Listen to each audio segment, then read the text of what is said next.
So let's look at a plan of the factory complex and see how it's changed. You can see that the main entrance is at the top of the map. Ellerslie Road is on the left-hand side and the warehouse is at the bottom. OK, let's start with one of the new buildings. The conference centre, perhaps. If you look at the lower half of your plan, on the right, there are two long buildings that are parallel to each other. The conference centre is the one with a view of the river.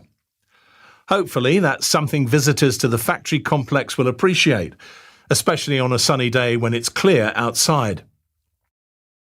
Now, what about the new office space?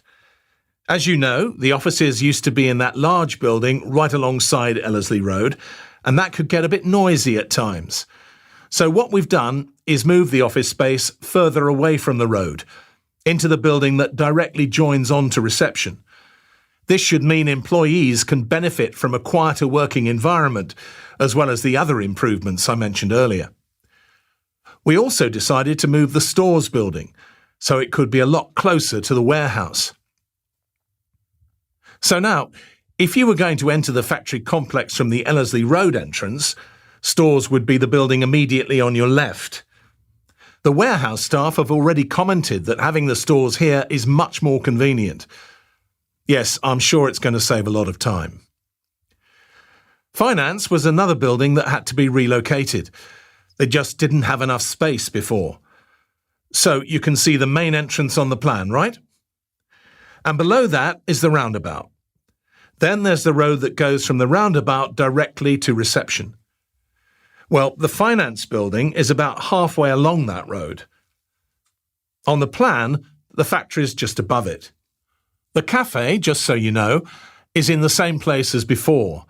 It's not ideally located for the factory workers, that's true, but it's not too far if you're heading down from reception or up from the warehouse. But what we've done is try to make the environment a bit more pleasant. So whereas before you looked straight from the cafe onto the large car park, now there's a line of trees separating them. I think you'll agree that this was a good decision. Putting in the trees, I mean. It was also necessary to relocate the IT department. Of course, for some of their work, they can do it remotely, but from time to time, the IT people do need to visit the different buildings around the factory complex. For that reason, we've given the IT department a more central location. It's that square building you see right in the centre of the plan, one of the closest buildings to the larger car park. Something I'd like to say about the car park, actually.